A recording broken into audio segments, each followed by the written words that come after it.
कोई भी अगर थॉट को मैं अगर सोचता रहूँगा और उस पर एक्शन लेता रहूँगा तो ऑब्वियसली बात है वो चीज़ आपको मिलने ही वाली है। In my life, it has worked almost, I would say, more than 100% every time because I love the law of attraction.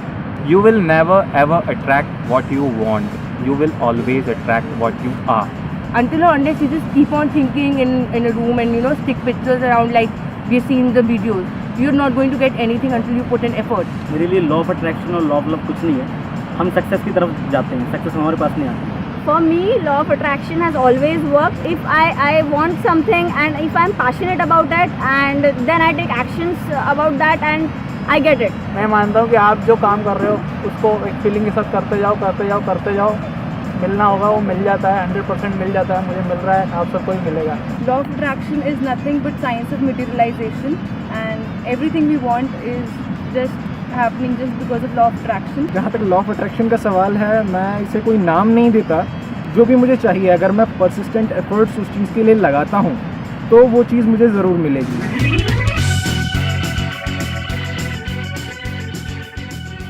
First of all, I am so excited to see you all. Thank you so much for coming from different parts of India and like. Okay, so let's start with this session. ये इतना interesting है, इसमें कुछ इतनी सारी चीज़ें unleash होने वाली हैं, कुछ इतनी सारी चीज़ें बाहर आने वाली हैं जो आज तक मुझे नहीं समझ आई थी। फॉर एग्जाम्पल, मैंने बहुत बार बोला कि अपने दिल की सुनो, अंदर की आवाज़ सुनो, कैसे सुने, उसका आज यहाँ पर जवाब आने वाला है। अपने डिज़ायर्स को आइडेंटिफाई कैसे करें, इतने सारे डिज़ायर्स हैं, उसमें से आइडेंटिफाई कैसे करें, थॉट्स के बेस पे करें, फीलिंग्स के बेस पे करें, इमोशंस के बेस पे करें, कैसे करें, उसका आज जवाब आने वाला है। बिलीफ, मैं कहता हूँ बिलीव करो, पूरी दुनिया कहती है बिलीव करो। बिलीफ है क्या? What is belief? कैसे करें, कैसे करते हैं बिलीव, कैसे कोई करता है, कैसे नहीं करता है। So this session is basically about how. दो तरह के लोग हैं जो मेरे सेशंस देखते हैं, एक वो हैं जो मज़े के लिए देखते हैं, उनको इससे कोई मतलब नहीं है कि अंदर क्या हो रहा है क्या नहीं हो रहा। मतलब अगर सिंपल वे में देखा जाए कि अगर उनको फील अच्छा हो रहा है, मज़ा आ रहा है, तो इसका मतलब वो सेशन में मज़ा आ रहा है, हल्का फुल्का है। थोड़ा सा भी दिमाग पे ज़्यादा लोड आ गया, कुछ चीज़ें नहीं समझ में आ रही, कन्फ्यूजन क्रिएट हो रही है, अरे मज़ा नहीं आ रहा यार, मज़ा नहीं आ रहा, सिंपल। सो ये है जो सेशन है, ये वाला जो सेशन है, ये टिपिकली दूसरी कैटेगरी के लोगों के लिए है, जो मज़े के लिए नहीं देख रहे, जो सही में कुछ करना चाहते हैं, कुछ बनना चाहते हैं, कुछ सीखना चाहते हैं। अगर सच में आप कुछ करना चाहते हो तो ये सेशन आपके लिए है। So this is my message to everybody. And एक बहुत इम्पॉर्टेंट कुछ मैं पढ़ने वाला हूँ इस सेशन को शुरू करने से पहले। It's one of my favourite books of all time. Name of this book is Dao De Ching. हम इसको पढ़ते हैं तो it is Tao, TAO, but we pronounce it as Dao. Dao का मतलब होता है दी वे, रास्ता। रास्ता कहाँ जाने का? रास्ता ज़िंदगी जीने का। इसकी कुछ लाइंस है जो मैं आप लोगों के लिए रीड करूँगा और वो बहुत ज़रूरी है इस सेशन को शुरू करने से पहले। Chapter number 76। When he is born, man is soft and weak. In death, he becomes stiff and hard. Truly, what is stiff and hard is a companion of death. What is soft and weak is a companion of life. So if we want to be alive, we need to be flexible. Flexible not just in terms of our body, but in terms of our mind, in terms of our thinking, in terms of our beliefs. Let's be ready to change it. क्योंकि मैं अपने खुद के कई beliefs को challenge करने वाला हूँ। अभी जैसे जैसे सेशन आगे बढ़ेगा उसमें मैं अपने आप के बारे में नेगेटिव बोलने वाला हूँ। क्यों नहीं? मैं गलत नहीं हो सकता क्या? ज़रूरी है जो मैंने बोल दिया वो पत्थर की लकीर है? क्यों भाई? कल जो मैं था और आज जो हूँ उसमें ज़मीन आसमान का फ़र्क है। तो फिर मेरे थॉट्स क्यों नहीं बदल सकते? क्यों नहीं बदल सकते? मैं गलत क्यों नहीं हो सकता? मैं एक्सेप्ट क्यों नहीं कर सकता कि मैं गलत हूँ? Why not? तो इसी तरीके से जो भी आप इस सेशन को देख रहे हो, चाहे यहाँ पे देख रहे हो, चाहे वीडियो में देख रहे हो, try to be as soft as possible in terms of thinking. उसके बाद में चाहे तो हार्ड हो जाना, आइडियली नहीं होना चाहिए, चाहे तो हो जाना, बट अभी खुले दिमाग से सिर्फ समझने की कोशिश करो कि मैं जो बोलने वाला हूँ, जो मैं एक्सप्रेस करने वाला हूँ, कुछ चीज़ें हैं जो मैंने बहुत अपने डीपर लेवल ऑफ एग्जिस्टेंस पे फील करी, रियलाइज़ करी, एक्सपीरियंस करी है, जिसको मैं आप लोगों के साथ में अभी शेयर करने वाला हूँ। अब एक छोटा सा कन्फेशन। अनस्टॉपेबल सेशन को देख करके कुछ लोगों को ये लगा है कि मैं लॉ ऑफ अट्रैक्शन का मजाक उड़ा रहा हूँ। लगा है ना? सो अब अगर आप ध्यान से देखोगे उस सेशन को, तो मैंने उनका मजाक नहीं उड़ाया, कुछ बातों का मजाक उड़ाया है, और अगर किसी इंसान का मजाक उड़ाया तो खुद का उड़ाया। क्यों? क्योंकि मैं पास्ट में, आप में से कुछ लोगों को शायद पता भी नहीं होगा, मैं बता देता हूँ कि जब मैंने लाइफ चेंजिंग सेमिनार्स करने शुरू करे थे तो सेशन के एंड में मैं एक प्रिंट आउट देता था सबको, और उस प्रिंट आउट में सबसे ऊपर एक बुक का नाम लिखा होता था, recommended, strongly recommended by Sandeep Maheshwari, the secret, law of attraction, simple. So मैं खुद स्ट्रांगली उसमें बिलीव करता था। उसके अलावा इल्यूजन टू रियलिटी वाला जो मेरा सेशन था, उसमें मैंने आगे जा करके जो डिटेल में एक्सप्लेनेशन दिया वो तो ठीक था, उसमें तो फोकस किया काम पे, 32 बार चबाने पे, जो मैं कहता हूँ कि काम पे फोकस करो बजाय कि किसी सपने पे फोकस करने के। लेकिन शुरू में जो मैंने 3 एग्जाम्पल्स दिए थे, जो लोगों को बोला था कि आप इमेजिन करो कि आपका एक 1 BHK फ्लैट है, वो आपको मिल गया है, इमेजिन करो कि आप एक फॉरेन टूर पे चले गए हो, इमेजिन करो कि आपका एक बिजनेस है, आप वहाँ पर बैठे हुए हो और आप सोचने लग गए तो अपने आप सच हो जाएगा, आपको कुछ करना नहीं पड़ेगा। ये क्या था? लॉ ऑफ अट्रैक्शन था। मतलब मैं खुद उसको मानता था, ऐसा नहीं है कि मैं नहीं मानता था। तो और ये बात कोई बहुत ज़्यादा पुरानी नहीं है, मे बी 5-6 महीने हुए होंगे इस बात को। और अगर आप एक और चीज़ को नोट करोगे तो मैंने आज तक अपने किसी भी सेशन में किसी के बारे में भी, चाहे लॉ ऑफ अट्रैक्शन हो चाहे ये हो वो, किसी के बारे में कभी नेगेटिव नहीं बोला। तो मैं क्यों नेगेटिव बोल रहा हूँ लॉ ऑफ अट्रैक्शन के बारे में? क्यों बोल रहा हूँ? कोई ना कोई वजह है, और वो वजह क्या है मैं आपको बता देता हूँ। मैं अपने एक दोस्त से मिला जिसने आकर के मुझे बहुत थैंक्स किया, मतलब दैट गाय, उसने आकर के मुझे बोला कि संदीप भाई तेरी वजह से मज़ा आ गया और मैं गोवा फ्री में घूम के आ गया अपनी फैमिली के साथ में। तो मुझे समझ नहीं आया, तो उसने फिर समझाया, कहता कि तूने मेरे को बताया था ना लॉ ऑफ अट्रैक्शन के बारे में, मैंने जा करके देखा, उसको समझा, और वहाँ पे मैं गया था गोवा में, जिस होटल में वो रुका हुआ था उसी होटल के अंदर एक कैसीनो है। कहता वहाँ पे जा करके मैंने उसको अप्लाई किया लॉ ऑफ अट्रैक्शन को, और प्रॉपर तरीके से मैंने अप्लाई किया। मैंने कहा एग्जैक्टली तूने क्या किया ज़रा बताएगा? तो रूले नाम की एक गेम होती, आप लोगों को पता है रूले? नहीं पता तो गूगल में जा करके डाल के देख लेना। उसमें बहुत सिंपल है, नंबर्स होते हैं बहुत सारे, उसमें से एक नंबर आपको चूज़ करना होता है। अगर वो नंबर आ गया तो आपको 1 का 35 मिल जाता है। ओह आई थिंक यहाँ से सीधा वहीं की टिकट कटने वाली है गोवा की। सो सीधा 1000 रुपये आपने लगाया, 1000 रुपये का कितना हो जाएगा?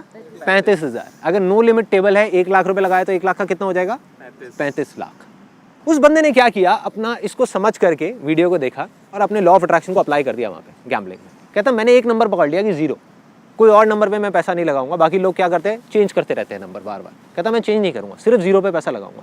उसने अपनी टेक्निक निकाली कैसीनो में जीतने की, जुए में जीतने की।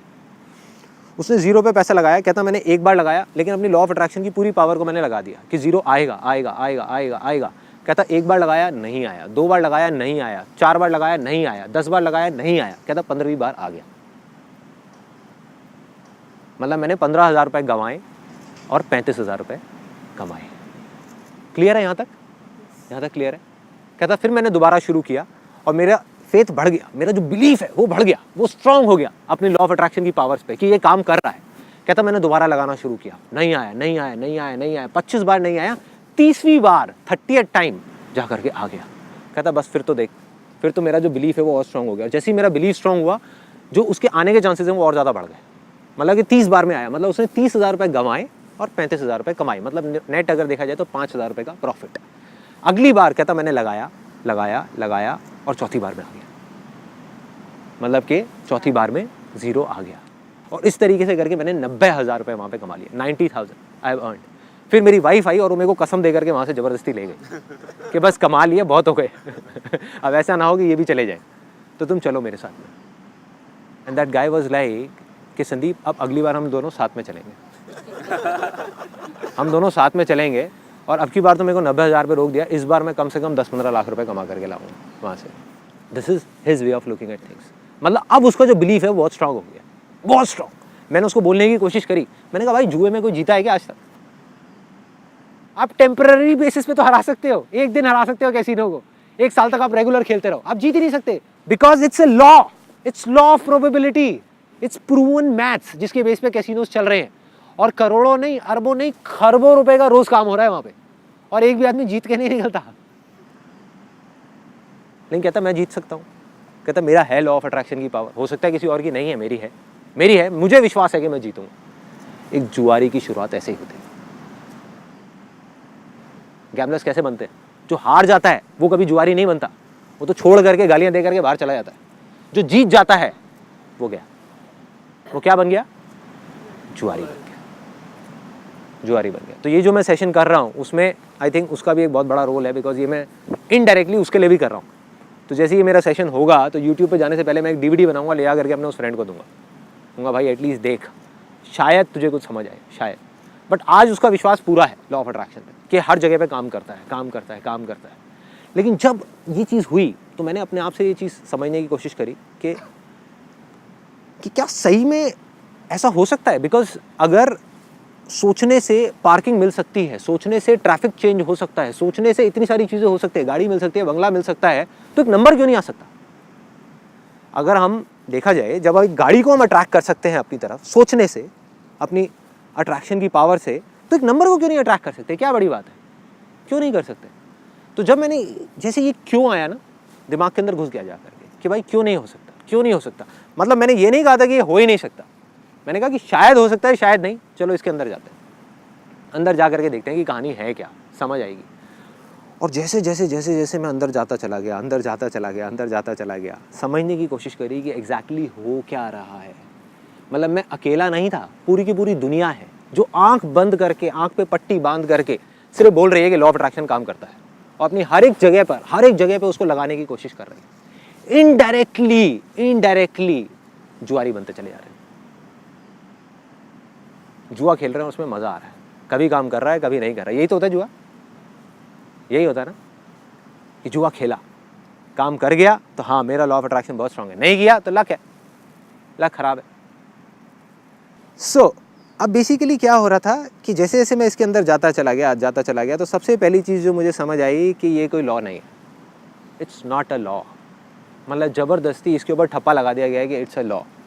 लॉ क्या होता है? जो साइंटिफिकली प्रूवन हो, जिसको साइंटिफिकली प्रूव किया जा सकता है। जैसे लॉ ऑफ ग्रेविटी है, लॉ ऑफ मोशन है, जिसको साइंटिफिकली एक्सप्लेन किया जा सकता है, समझाया जा सकता है, प्रूव किया जा सकता है। लॉ ऑफ अट्रैक्शन क्या है?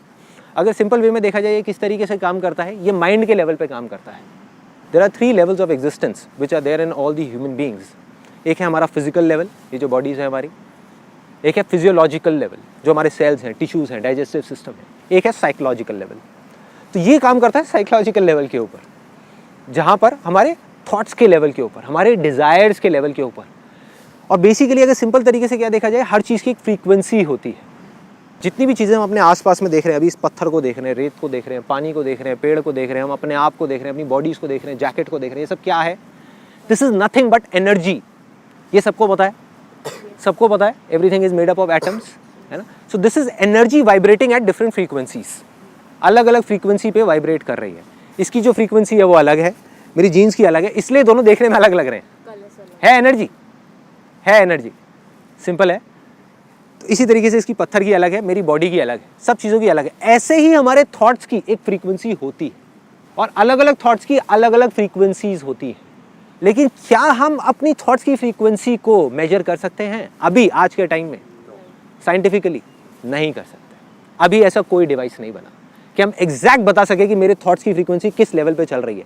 जब हम मेजर ही नहीं कर सकते तो जो भी कुछ है वो हाइपोथेटिकल लेवल पे है।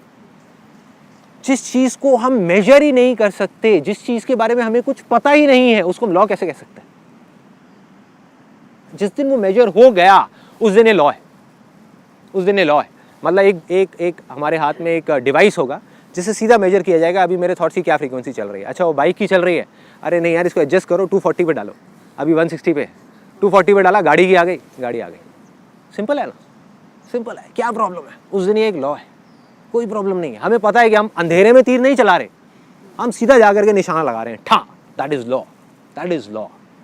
जैसे एक रिसर्च हुई थी बहुत इंटरेस्टिंग सुपरस्टिशन के बारे में। It's a very very interesting example. एक पिजन को, एक कबूतर को एक उसमें रखा गया, एक केज में, एक पिंजरे में रखा गया, और साइड में एक मशीन लगाई गई। उस मशीन में से क्या किया गया, दाने छोड़े गए एग्जैक्ट 3-3 मिनट के इंटरवल पे। हर 3 मिनट बाद वहाँ से एक दाना निकलता और कबूतर को दाना मिलता। कबूतर को जैसे जैसे भूख बढ़ रही थी तो उसको उस दाने का लालच भी बढ़ रहा था, है ना।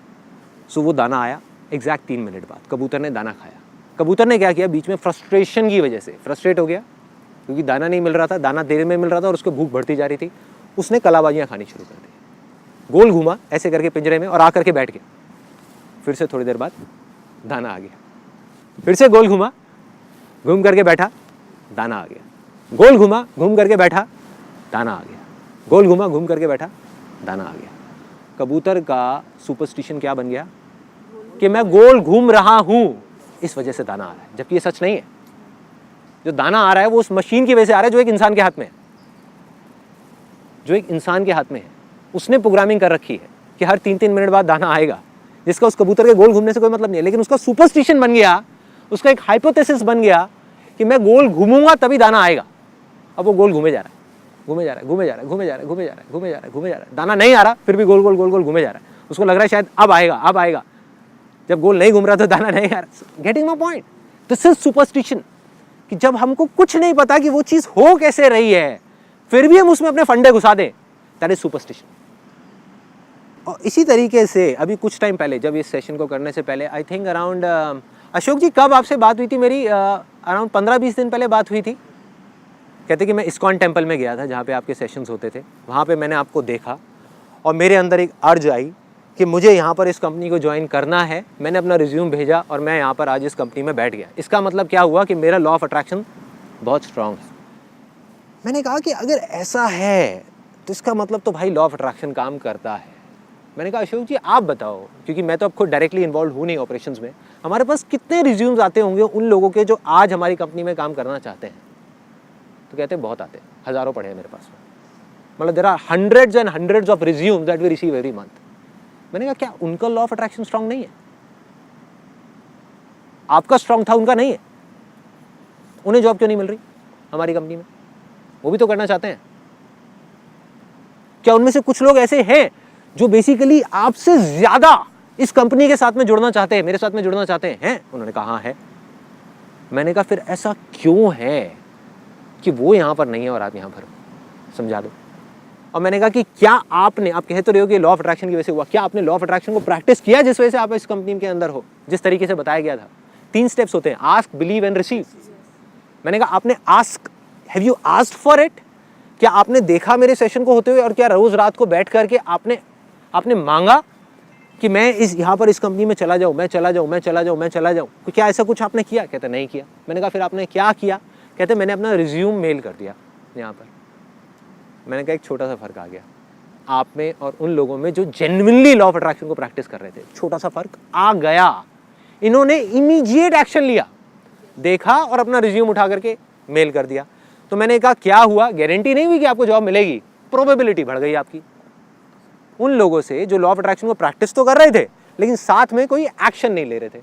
बहुत लोग आए, हजारों लोग आए जिन्होंने देखा सेशन को होते हुए, मेरे सेशंस को, उनके मन में आया कि हमको भी जुड़ना है यहाँ पर कंपनी में, किसी तरीके से जुड़ना है, कुछ करना है, कुछ करना है। उन्होंने क्या किया? सोचते रहे, है ना, कोई एक्शन नहीं लिया। आपने एक्शन लिया, मतलब आपकी प्रोबेबिलिटी बढ़ गई। दूसरी तरफ एक्शन भी बहुत सारे लोगों ने लिया। एक्शन भी ऐसा नहीं अकेले आपने लिया, एक्शन भी बहुत सारे लोगों ने लिया। हजारों रिज्यूम्स आए, उसमें से भी आप यहाँ पर हो, बाकी लोग नहीं है। क्यों? जॉब होनी तो चाहिए ना भाई, कहाँ से मिलेगी? सीधा सा फंडा है ना। There are some things which are beyond our control, जो हमारी समझ से बाहर है। ये जो पूरा का पूरा फंडा है, ये मेरी भी समझ से बाहर है कि ऐसा क्यों हो रहा है। किसी को आ रहा है समझ में? आ रहा है। अब हमारा माइंड क्या करेगा? हमारे माइंड को जैसी कोई चीज़ नहीं समझ आएगी ना, you will start off with finding reasons. For example, if you are sitting here, तो अभी माइंड किस तरीके से काम कर रहा होगा? यू वुड से कि देखो मेरा लॉ ऑफ अट्रैक्शन कितना स्ट्रॉन्ग है, मैंने सोचा था कि मैं यहाँ पर बैठा हूँगा, मैं बैठी होंगी और देखो मैं बैठा हूँ। बाकी के लोग, बाकी के 1000 लोग, क्या उन्होंने नहीं सोचा था? हो सकता है आपसे ज़्यादा सोचा होगा, आपसे अच्छे तरीके से सोचा होगा, आपसे अच्छे तरीके से प्रैक्टिस करी होगी। क्या पता वो आपसे ज़्यादा डिजर्विंग भी हो, क्या पता कमी उसके अंदर हो जो सिलेक्शन कर रहा है। क्यों नहीं हो सकती? कमी मेरी टीम में क्यों नहीं हो सकती? मेरे में क्यों नहीं हो सकती? क्या पता जो इस वीडियो को देख रहे हैं वो आपसे ज़्यादा डिजर्विंग हो, वो यहाँ पर नहीं है, उनका लॉ ऑफ अट्रैक्शन आपसे ज़्यादा स्ट्रॉन्ग है, वो यहाँ पर नहीं है, आप यहाँ पर हो। क्या वजह है? समझा दो। तो जो चीज़ हमको नहीं समझ आ रही उसको हम क्यों समझने की कोशिश कर रहे हैं? क्यों ले जा करके उस पर हम एक ठप्पा लगाने की कोशिश कर रहे हैं? हमें सिर्फ ये देखना है कि हम क्या कर सकते हैं। सिंपल, कि कोई चीज़ हमारे कंट्रोल से बाहर है, सबसे पहले तो एक्सेप्ट करोगे, हाँ this is beyond our control, तभी तो हम कुछ कर सकते हैं। अगर हम बोलते रहे एक चीज़ जो हमारे कंट्रोल में है ही नहीं, हम बोलते रहे कि नहीं ये मेरे कंट्रोल में है, कंट्रोल में है, कंट्रोल में है, अटक गए। जब हमने एक्सेप्ट कर लिया तो अब हम देख सकते हैं कि हमको क्या एक्ट करना है, हम क्या स्टेप्स उठा सकते हैं, हम क्या कर सकते हैं, हम कैसे आगे बढ़ सकते हैं। अब आते हैं बैंग ऑन, सीधा पॉइंट पे कि भाई लॉ ऑफ अट्रैक्शन। और ये बड़ी मज़ेदार गुत्थी है, गुत्थी वो वाली नहीं, वो जो कॉमेडी नाइट्स में आती थी। एक एक्चुअल गुत्थी है। गुत्थी क्या है कि यार सबसे पहला स्टेप जो बताया गया है वो बताया गया आस्क, यही है, correct me if I am wrong, यही है सबसे पहला स्टेप लॉ ऑफ अट्रैक्शन का, आस्क, मांगो। क्या मांगो? जो हमारे डिज़ायर्स हैं। डिज़ायर्स कहाँ से आते हैं? कहाँ से आते हैं डिज़ायर्स? थॉट से आते हैं। अब कैसे डिसाइड करें, कैसे डिसाइड करें कि किस थॉट को मांगना है, किसको नहीं मांगना? एक दिन में 60,000 से ज़्यादा थॉट्स आते हैं, ये भी बताया गया है हर जगह पर। तो उसका एक रास्ता बताया गया है काफ़ी जगह पे, वो है अपनी फीलिंग्स के बेस पे हम डिसाइड कर सकते हैं, इमोशंस के बेस पे हम कॉल ले सकते हैं। ये एक रास्ता है। क्या ये रास्ता ठीक है? अब एक एग्जांपल लो, बड़ा रियल लाइफ सा। पान की दुकान पे 4 लड़के खड़े हुए हैं, चारों दोस्त हैं, पुराने दोस्त हैं 4-5 साल से। 3 दोस्त हैं सिगरेट पीते हैं, एक है नहीं पीता। और ऐसे ही शुरुआत होती है सिगरेट पीने की, ऐसे ही होती है। एक है नहीं पीता। अब वो 3 दोस्त मिलके क्या कर रहे हैं? उस एक का मजाक उड़ा रहे हैं, कह रहे हैं कि ओले ले ले ले बेटा, बेटे के लिए दूध लेकर के आओ, दूध पिलाओ बेटे को। इसकी बस की नहीं है सिगरेट पीना, ये आदमी नहीं बना अभी, he is not a man, he is a baby. बेटे जाओ घर पे जा करके खेलो अपने टेडी बियर के साथ में, ऐसे बोल रहे हैं। तो एक दोस्त की खिंचाई हो रही है, 3 दोस्त बैठ करके हंस रहे हैं, मजाक उड़ा रहे हैं, मजे मार रहे हैं। उसको कैसी फीलिंग हो रही है? उस एक लड़के को गंदी फीलिंग हो रही है, गंदी फील होगी ना। अपने आप को सिचुएशन में डाल करके देखो कि आपके दोस्त, और यही 3 दोस्त हैं उसकी लाइफ में, और कोई है ही नहीं, कोई चौथा दोस्त नहीं है, कि वो सब मिल करके उसका मजाक उड़ा रहे हैं, बुरे तरीके से मजाक उड़ा रहे हैं। तो उसको गंदी गंदी फीलिंग्स हो रही हैं और वो किसी तरीके से अपने आप को रोकने की कोशिश कर रहा है। अच्छी फीलिंग के लिए उसको क्या करना है? सिगरेट लेनी है, जलानी है, पीनी है। Now he will be a part of the gang. 4 दोस्तों का पार्ट बन गया, उनके साथ में घूमेगा बाइक पे, उनके साथ में बातें करेगा इधर उधर की, ये वो। Now he will be a man.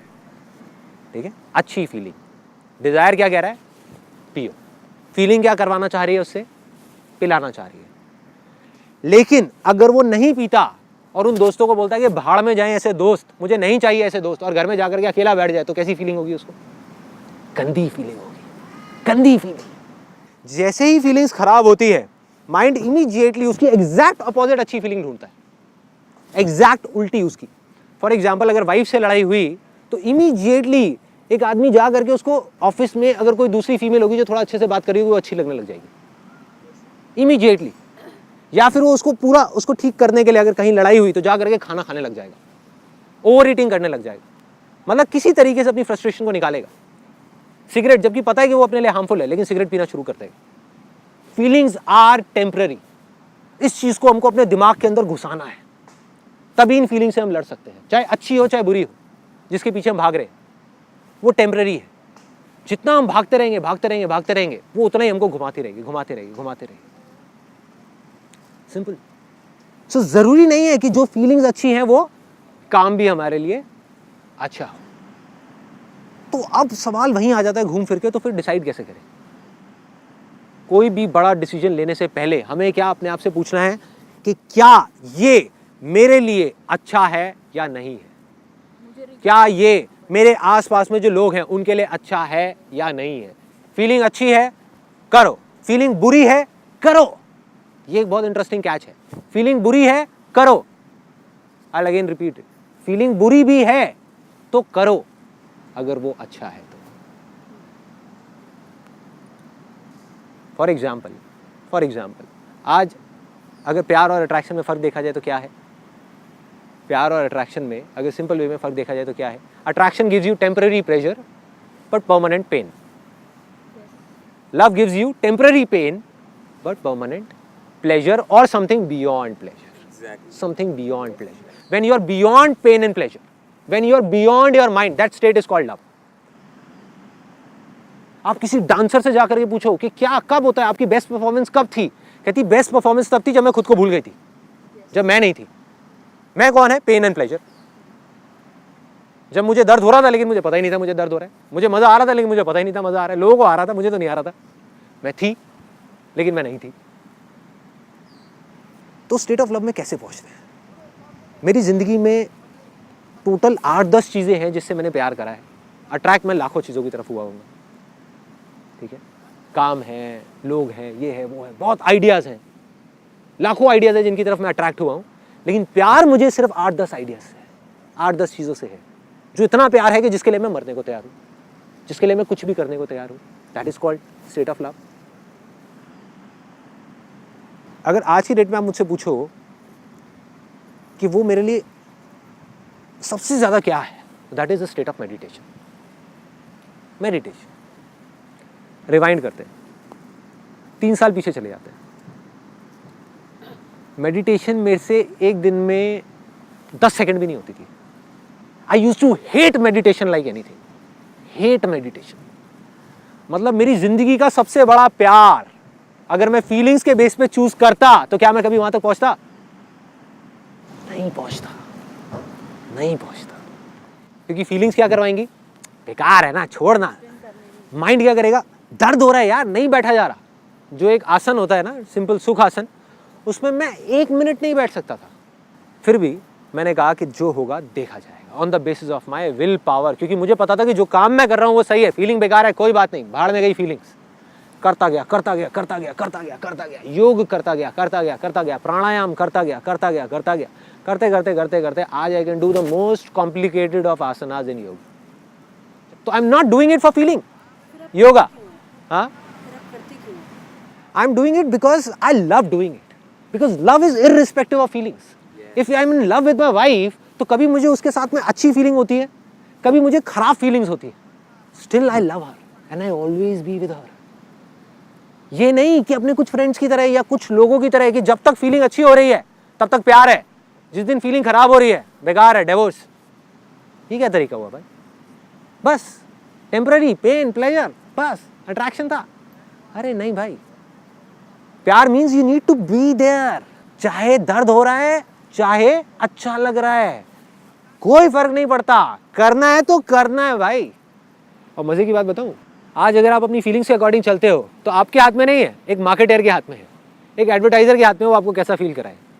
गाड़ी की कोई बढ़िया सी ऐड दिखा दे, बाइक कोई बढ़िया सी दिखा दे, चाहे आपकी बजट से बाहर होगी, आप पागल हो जाओगे। फीलिंग्स ट्रिगर हो गई ना, फीलिंग्स इमोशंस 5 सेंसेस के थ्रू आपके ट्रिगर कर दिए, आपके हाथ से आपका कंट्रोल गया, अब उसके हाथ में आपकी लगाम है, वो जो चाहेगा आपसे कराएगा। यही हो रहा है, यही हो रहा है। जो लोग सक्सेसफुल नहीं हो पाते किसी भी फील्ड में, वो फीलिंग्स की तरफ भागते रहते हैं। जब तक फीलिंग अच्छी हो रही है करते रहो, फीलिंग खराब हो रही है छोड़ो, कोई और चीज़ ढूंढो जहाँ पे अच्छी फीलिंग हो रही है। जैसे आपने कहा सक्सेसफुल और अनसक्सेसफुल में एक ही डिफरेंस है। अनसक्सेसफुल वाला फीलिंग के साथ चेंज हो जाता है। जैसे कि अगर मैंने कहा मुझे टॉप करना है पर यार मुझे नींद आ रही है ना, अभी चलो सो जाओ, मजे करो, कंफर्ट जोन बेटर है। और दूसरा बोलेगा कि यार मेरे को फीलिंग आए नहीं है, मेरे को पढ़ना है, करना ही है। Bang on, bang on. You know what, जो अनसक्सेसफुल लोग होते हैं ना, वो एक दिन में अपने आप से 10 कमिटमेंट करते हैं और जिंदगी में एक भी पूरा नहीं करते, उसके एंड तक नहीं जाते। जो सक्सेसफुल लोग होते हैं वो 1 महीने में 1000 कमिटमेंट्स को छोड़ते हैं, मतलब थॉट्स को, डिजायर्स को छोड़ते हैं और सिर्फ एक कमिटमेंट करते हैं, लेकिन मरते दम तक उसको पूरा करते हैं। तो जस्ट गो फॉर इट। ये फर्क है। फिर चाहे दर्द हो रहा है, चाहे मजा आ रहा है, चाहे सक्सेस मिल रहा है, चाहे फेलियर है, चाहे फेलियर है, लगे रहो, लगे रहो, चलते रहो, छोड़ना नहीं है। जो सही लग रहा है वो करते रहो, करते रहो। यहां तक क्लियर हो गया कि अपने डिजायर को डिस्कवर कैसे करना है, आपके लिए क्या अच्छा है, बस this is the most important. Feelings is secondary. अब आ जाओ कि अब डिजायर तो हमको पकड़ में आ गया, अब क्या करें? अब क्या करें? 2 रास्ते हैं।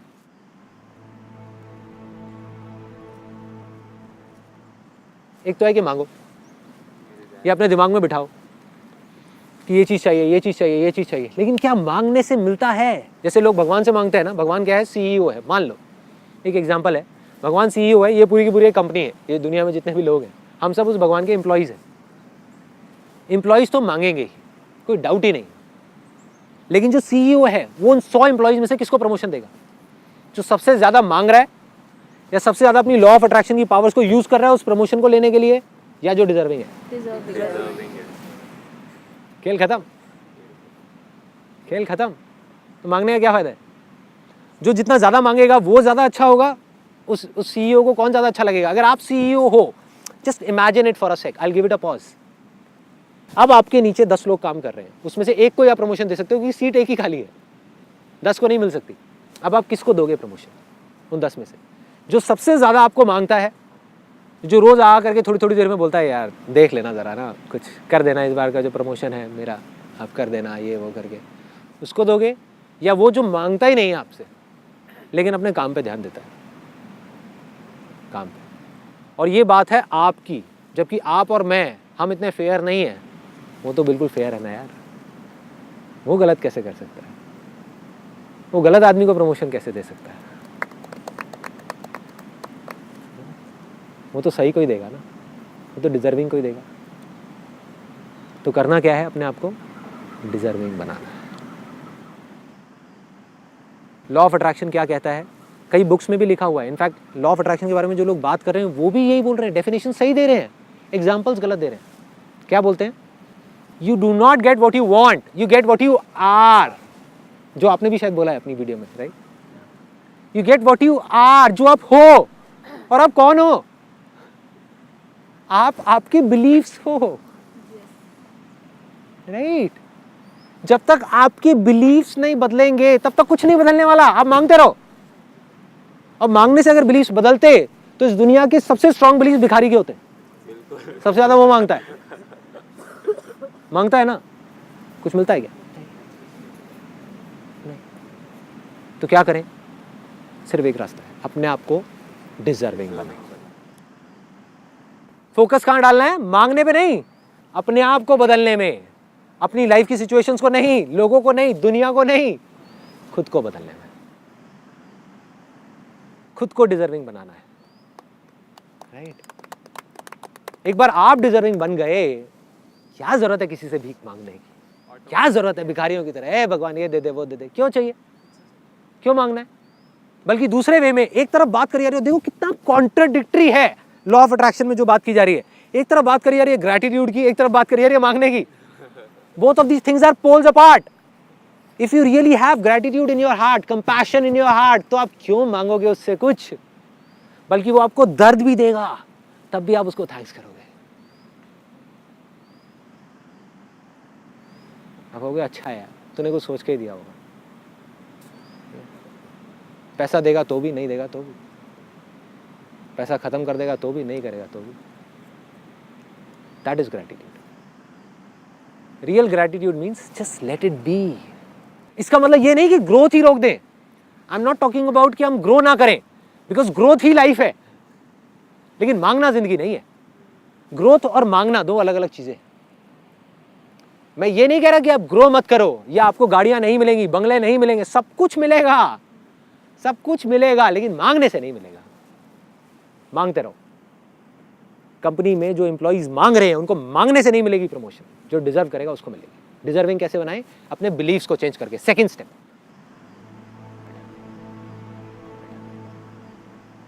क्या है ये बिलीफ? क्या इच्छा शक्ति ही बिलीफ है, विल पावर ही बिलीफ है, या बिलीफ कुछ और है? Getting my point? क्या ये दोनों सेम है या अलग अलग चीजें हैं?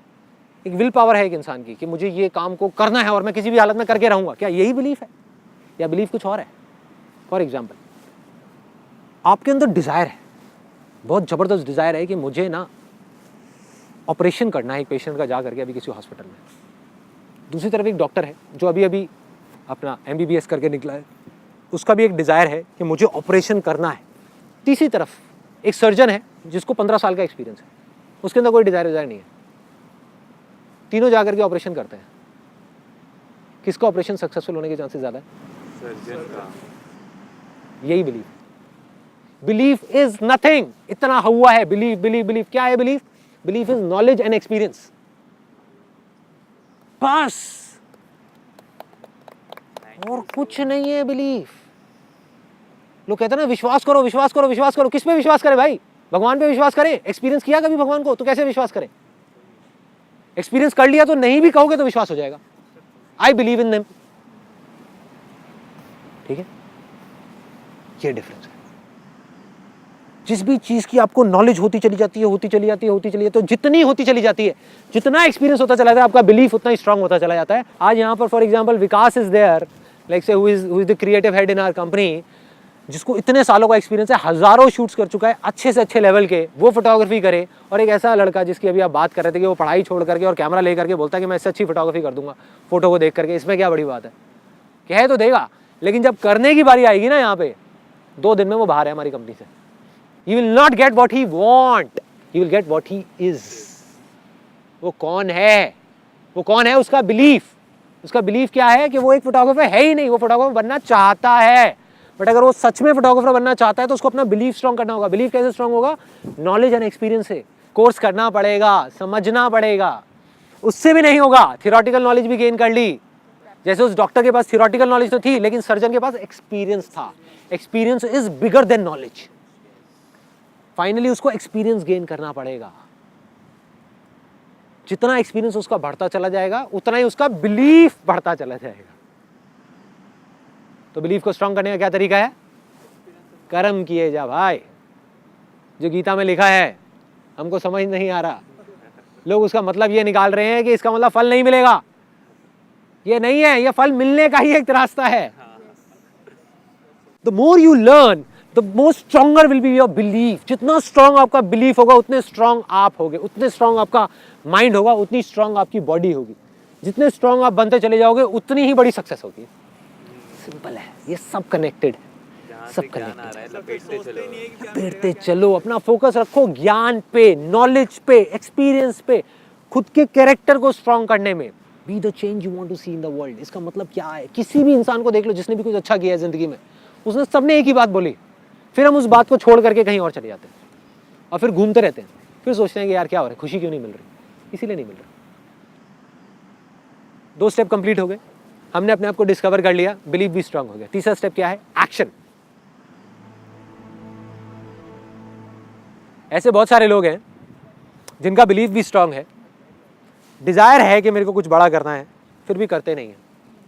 फॉर एग्जाम्पल, एक सर्जन है, उसका बिलीफ है, 15 साल का एक्सपीरियंस है उसके पास में, नॉलेज भी है, ठीक है, उसके अंदर डिजायर है कि मुझे गांव में जा करके एक बड़ा अपना हॉस्पिटल सेटअप करना है, वो नहीं कर रहा, एक्शन नहीं ले रहा। और जब तक वो नहीं करेगा तब तक उसकी लाइफ इनकम्प्लीट है। It's his ultimate calling, is the reason for his existence, फिर भी वो एक्शन नहीं ले रहा। क्यों नहीं ले रहा एक्शन?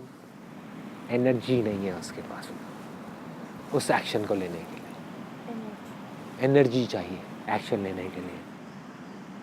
एनर्जी कहाँ से आती है? एनर्जी हमारी फीलिंग्स और इमोशंस से आती है। देखो, फीलिंग्स और इमोशंस तो रहेंगे, मैंने ये कहा उसके बेस पे आप डिसाइड मत करो अपने डिजायर को, लेकिन मैंने ये नहीं कहा कि फीलिंग्स और इमोशंस गायब हो जाएंगे आपके अंदर से।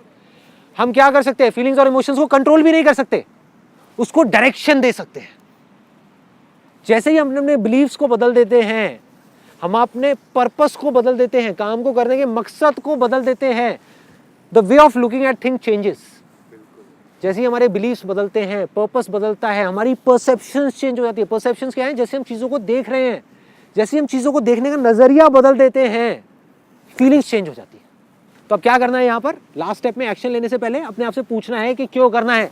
जैसे ही नेगेटिव इमोशन दिखे, छोड़ो, हटाओ, या तो उस काम को हटाओ या उस पर्पस को हटाओ, या तो काम चेंज या purpose change. It has to be a purpose which gives positive emotions, positive feelings. ठीक है? तो by default, once you become and once you start doing it, then there will be a stage जहाँ पर आप खुद वो purpose बन जाओगे। अब आपको पर्पस नहीं चाहिए, शुरू में आपको पकड़ के रखना पड़ेगा। धीरे धीरे धीरे धीरे वो पर्पस धीरे धीरे आपके बिलीफ सिस्टम में इंटीग्रेट हो जाएगा। वो पर्पस, वो वजह, वो आपके बिलीफ सिस्टम में चला जाएगा, आपके अंदर तक चला जाएगा। और जब वो चला गया तो ऑटोमेटिकली वहाँ से फीलिंग जनरेट हो रही होंगी जो पॉजिटिव ही होंगी, क्योंकि पर्पस पॉजिटिव है। तो उसमें गलत कैसे हो सकता है? फॉर एग्जाम्पल, मदर टेरेसा है, अगर उसका पर्पस पॉजिटिव है, कंपैशन है, तो कंपैशन ही आएगा ना बाहर। एंगर कैसे आ सकता है? नहीं आ सकता। गांधी जी का पर्पस क्लियर है, non violence, this is what he stand for. Look at any great leader in the history of this world, everybody stood for something which they strongly believe in. वो believe क्या, कहाँ से बना? वो एक दिन में नहीं बना, पहले उसकी शुरुआत हुई पर्पस से। वो पर्पस ही उनका गोल बन गया, वो ही बिलीव बन गया, वही ज़िंदगी बन गई, वही वो खुद बन गए, और ऐसे ही वो दुनिया बदल गई। Gandhi ji and non violence is inseparable. आप इन दोनों को अलग नहीं कर सकते। जहाँ नॉन वायलेंस की बात आएगी गांधी जी का नाम आएगा, गांधी जी की बात आएगी नॉन वायलेंस की बात आएगी। इसी तरीके से आपको जो अच्छा लगे पर्पस, आप उसको चूज कर लो, उसको पकड़ करके रखो रखो रखो रखो, धीरे धीरे धीरे धीरे वो बिलीव बनता चला जाएगा। और जितना स्ट्रॉन्ग बिलीफ उतने ही तगड़े एक्शंस, उतने ही बड़े लेवल पे, उतनी ही एनर्जी के साथ। If your purpose becomes your belief, then your body and mind will follow. वो पर्पस, वो बिलीफ आपकी बॉडी से, आपके माइंड से ऐसे ऐसे काम कराएगा, आप हिल जाओगे देख करके। आप कहोगे भाई ये हो क्या रहा है। और अगर वो पर्पस नेगेटिव हुआ तब भी वो आपसे ऐसे ऐसे काम कराएगा कि और लोग भी और आप खुद भी देख करके हिल जाओगे कि ये कर क्या रहा है, ये कर क्या रहा है। राइट? आपकी फोटोग्राफ आ गई, आपने नाम बोला उसामा बिन लादेन। ढूंढते हुए आएंगे आपके पास। मॉडल जैसे फेम को पर्पस रख के कर रहा है काम, तो इज इट रॉन्ग? अटक गया। Fame is temporary, fame is temporary, because fame आज है कल नहीं है। और देखो कोई भी टेम्पररी पर्पस आप पकड़ते हो, फेम के साथ में क्या आएगा, ग्रीड आएगा। मतलब मुझे फेम मिल जाए। फेम क्या है, मतलब किसी और से मेरा ज्यादा नाम है, उसी को फेम बोलते हैं ना। तो अगर किसी और का आपसे ज्यादा फेम आ गया तो क्या आएगा, जेलसी आ जाएगी। जिसका कम होगा आपसे नाम, उसका क्या आएगा, कितना बेकार आदमी है, ये तो कुछ नहीं, 2 कौड़ी का है मेरे सामने। ऐसे ही होता है। जिसके पास में पैसा ज्यादा होता है वो अपने से नीचे वालों को बेवकूफ समझते हैं, ऊपर वाले के आगे ऐसे ऐसे करके घूमते हैं। क्यों कर रहे हैं? We are what we believe in. और हम अगर फीलिंग्स के थ्रू उसको चेंज करने की कोशिश कर रहे हैं तो फीलिंग्स कुछ नहीं है हमारे, it is manifestation of our existing beliefs. जो हमारे एग्जिस्टिंग बिलीव्स हैं उसी के अकॉर्डिंग फीलिंग्स हो रही हैं। तो अगर आपको अपनी जिंदगी में कुछ भी बदलना है तो फीलिंग्स के अकॉर्डिंग अगर आप चले तो कुछ नहीं बदलने वाला, आपको बिलीव्स को बदलना है। बिलीव्स को बदला फीलिंग्स बदलेंगे, फीलिंग्स बदला इमोशंस बदलेंगे, इमोशंस बदला एनर्जी बदलेगी, एनर्जी बदली आप बदलोगे, आप बदले दुनिया बदलेगी, पता भी नहीं, दुनिया बदलेगी, सब कुछ बदलेगा, सब कुछ बदल जाएगा। Now comes the last. सब कुछ हो गया, एक्शन तक समझ आ गया। एक्शन कैसे लेना है, एक्शन कहाँ से आएगा? एक्शन आता है इमोशन से, फीलिंग्स से। फीलिंग्स कहाँ से आती है? पर्पस से। पर्पस या तो खुद बनेगा गोल के थ्रू, या आप पर्पस बनाओगे उसके अकॉर्डिंग गोल्स बनाओगे। दोनों में थोड़ा सा फर्क है। गोल के according purpose taken for granted. अरे पर्पस है नहीं है, क्या फर्क पड़ता है, काम तो हो रहा है ना, पैसा तो आ रहा है ना, चलता है। पर्पस है भाई, इस पर्पस से बाहर गोल नहीं बनाने वाला मैं। नॉन वायलेंस मतलब नॉन वायलेंस, समझ गए? That is purpose. फिर वो गोल्स टिकते हैं, आपको कोई हिला नहीं सकता।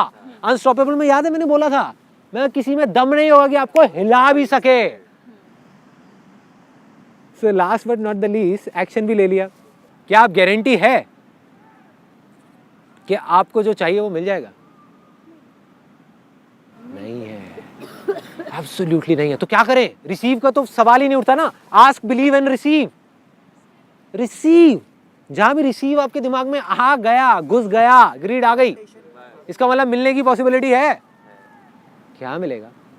हो सकता है जितना आप चाह रहे हो उससे बहुत ज्यादा मिल जाए, हो सकता है ना मिले। How does it make a difference? You are doing it for the love of doing it.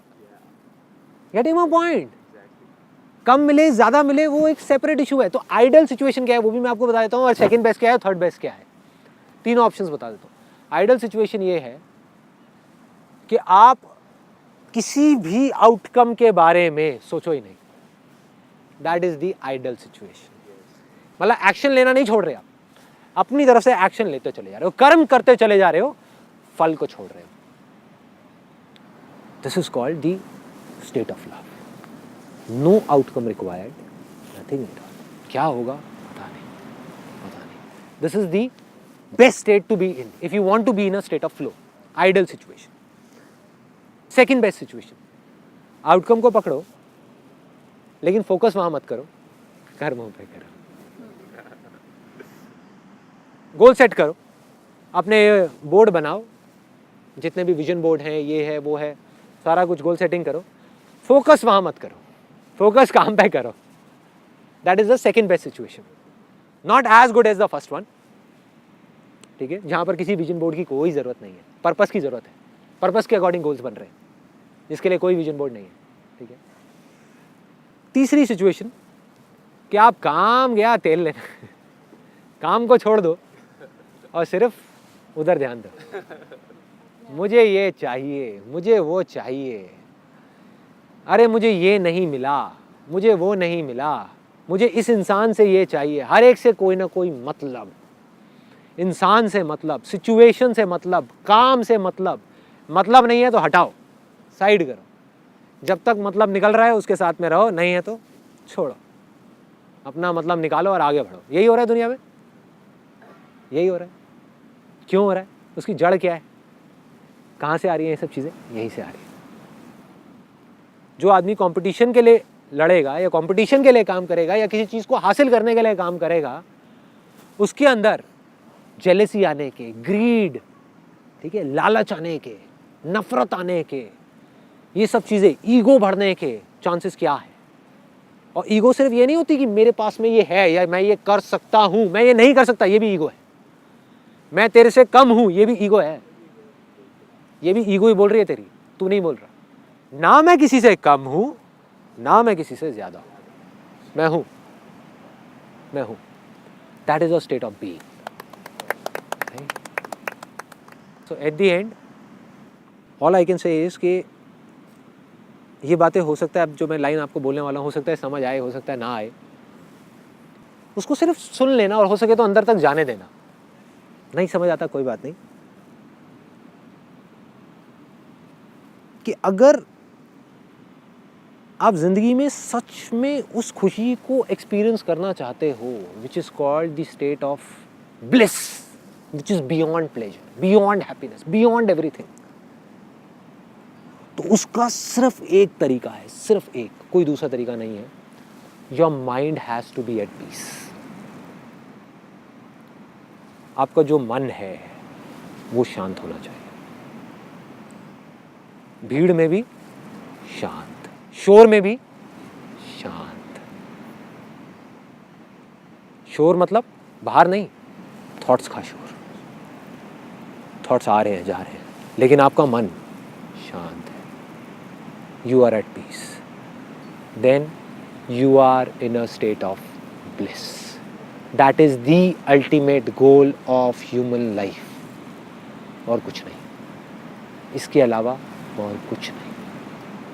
जितना आप मटेरियलिस्टिक चीज़ों की तरफ भागते जाओगे, उतना ही माइंड और डिस्टर्ब होता चला जाएगा।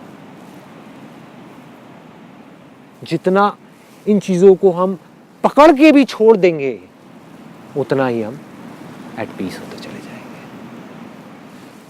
सब कुछ आने दो, एक्सेप्ट ग्रेसफुली। लास्ट स्टेप जिसकी मैं बात कर रहा हूं, 3 स्टेप कौन से थे? Desire, belief and action, then comes the last step which is accept. चाहे सक्सेस हो या फेलियर हो, एक्सेप्ट करो। खुशी हो या दुख हो, एक्सेप्ट करो। फीलिंग अच्छी हो या बुरी हो, एक्सेप्ट करो। आगे बढ़ते रहो और उसे छोड़ते जाओ, और उसे छोड़ते जाओ। चाहे सक्सेस मिले या फेलियर मिले, उसे छोड़ते जाओ।